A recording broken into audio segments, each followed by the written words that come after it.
So hi guys, today I'm going to be sharing my second pregnancy update vlog. So I had my first pregnancy update vlog done a couple weeks ago when I was about 5 weeks. For some reason my camera won't upload it to the computer, so I don't know, something happened with my SD card. Hopefully I could get that recovered and updated for you guys, but if not, this is going to be my first pregnancy update vlog. Currently I am at 9 weeks and 5 days. Just had my first OB viability ultrasound a couple of days ago. This was done at 9 weeks and 2 days, which isn't really clear, so I was pretty disappointed. So yeah, that's how it looks like. I was pretty disappointed because when I went to get my first ultrasound, the technician was really bombarded with all the patients and she was like trying to rush me. This is how my baby is looking right now. I am using the Pregnancy Plus app and this is how my baby's looking at 9 weeks. I'm closer to 10 weeks, so it's definitely more developed. So amazing how you can see all the development that is going on inside. During my first ultrasound, I was able to see the baby much more clear than my first pregnancy first ultrasound because I went in pretty late. I went in at 9 weeks and 2 days, so obviously the fetus was a little bit more bigger. When she did the ultrasound above my abdomen, like I wasn't able to see clearly, but when she did the vaginal ultrasound, I was able to see the fetus from the top view. I don't know how that works because she did it through my vagina. I was able to see the fetus all curled up. I was able to see like all the parts pretty clearly, so I was really shocked that the baby was already formed and it just looked like a real actual baby to me. There hasn't been much change since my first update, and I found out very early on in my pregnancy, and I just had this gut feeling that I was pregnant. I took my pregnancy test on my birthday and I found out I was positive, definitely positive. Actually 2 or 3 days before my period, so I was really early. The first symptoms I noticed was a lot of fatigue, of course. Sorry, my fish was acting strange. A lot of fatigue, and I just had no energy at all. And the fact being that I have a toddler with me. I have a 3-year-old son. My fish is acting really strange right now, I don't know. So another symptom I have is pregnancy brain, which is real, you guys. Oh my gosh, I always forget what I'm about to say, so I'm just like always stumbling and trying to figure out what I'm gonna say. I'm just like, that has been going on since like the beginning of my pregnancy. I actually forgot my engagement ring and wedding ring at work, and then my coworker had to call me and say, oh hey, you left your ring here. And I was like, how can I possibly do that? I didn't even realize it was missing for a couple days. Thank God I got it back. But pregnancy brain is real. Fatigue has been I'm so exhausted these days. It's like I have to get my mid-afternoon nap. Today, thankfully, I woke up pretty late. I woke up at 9:30, and this morning, Noah was sleeping in our bed. He made his way into our bed throughout the night. I guess he woke up in the middle of the night and he just crawled into our bed. So I was able to sleep till like 8 o'clock. Me being so tired and exhausted, I just need more sleep in the morning. I handed him my phone and he was just watching videos or playing games or whatnot, and I slept till 9:30. I felt so guilty, but you know, this fatigue is real, you guys. So I decided I'm just gonna let it go. You know, I have to get my sleep, you know. Yeah, so afternoon naps is a must for me. I also have been working out like every single day, like religiously.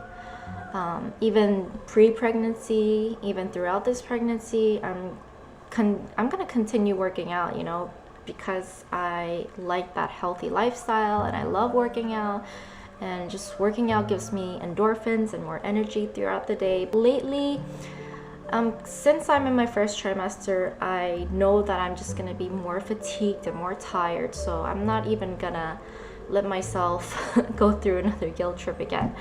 I haven't been able to work out as much as I used to. I would get tired very easily. I would run out of breath.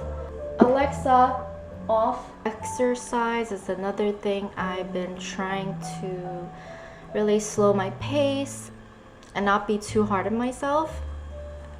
I would work out for like a total of an hour, but I would only burn like 150 calories at the most.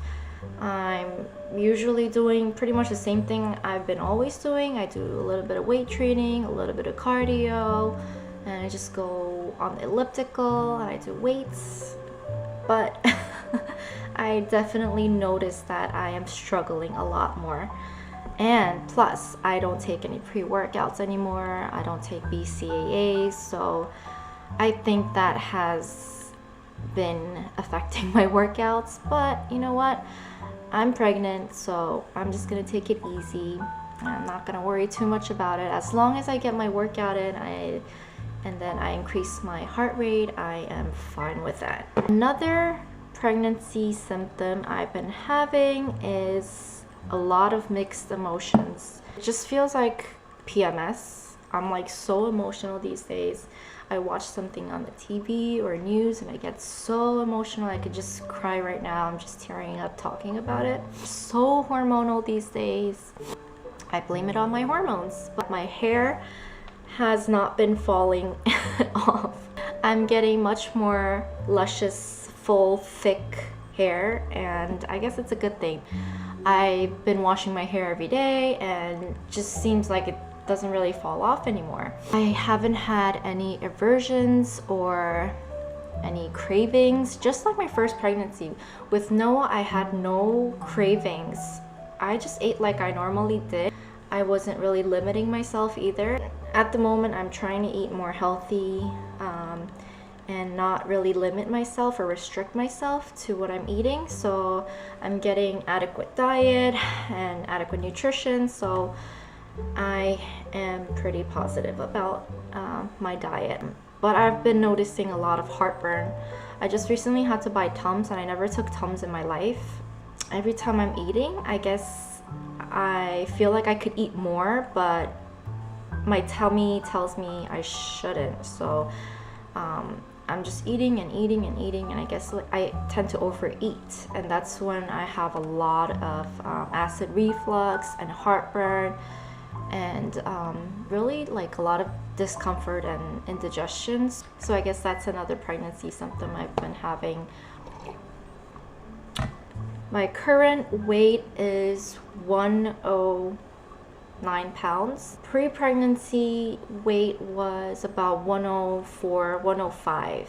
So I gained like 4 or 5 pounds. And I'm only at 9 weeks. Hopefully I don't gain too much weight. My first pregnancy with Noah, I started at like 100 pounds. I'm pretty petite, I'm 5'1", and I was 100 pounds, and I gained a total of 31 pounds throughout the whole pregnancy. So I was like about 131 towards the end of my pregnancy. But this pregnancy, I started off a little bit, heavier. This pregnancy, I started off at like 104, 105. So my doctor tells me I should gain a total of 25 to 30 pounds this pregnancy as well.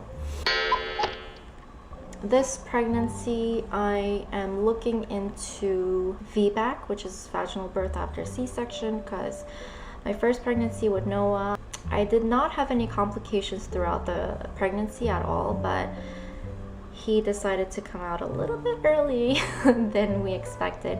At 37 weeks and 4 days, I started having contractions and labor, and that labor didn't progress. It stalled at 6 centimeters. I was 6 centimeters dilated, and it just stopped there for a couple of hours. The doctor put me on Pitocin, but the labor wasn't progressing, so they had to do an emergency C-section.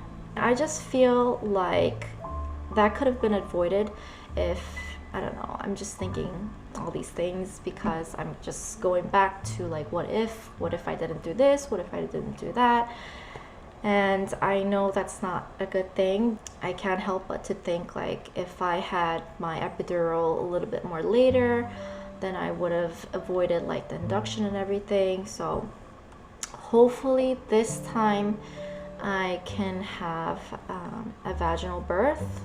It is so hard to find doctors who are willing to do VBACs, and I've been doing a lot of research around like the hospitals. The hospital that I delivered for my first pregnancy, they don't accept VBAC patients, so they are against VBACs. For some reason they think it's too risky or too dangerous for the patients, so they're not even considering VBACs at all. So I am going to another doctor who is delivering at another hospital, and she seemed like I need to talk with her more in detail about the whole procedure and VBAC and whatnot, but she seemed like she was okay with it as long as I'm okay.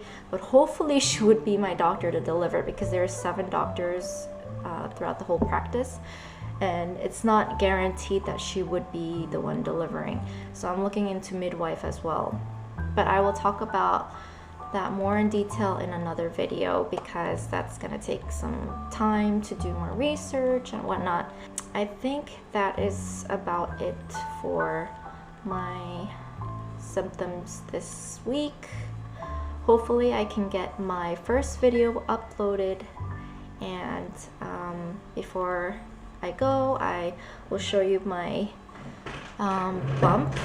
This is my belly at 9 weeks and 5 days, and I don't notice quite much difference from last week, but something's really growing inside me.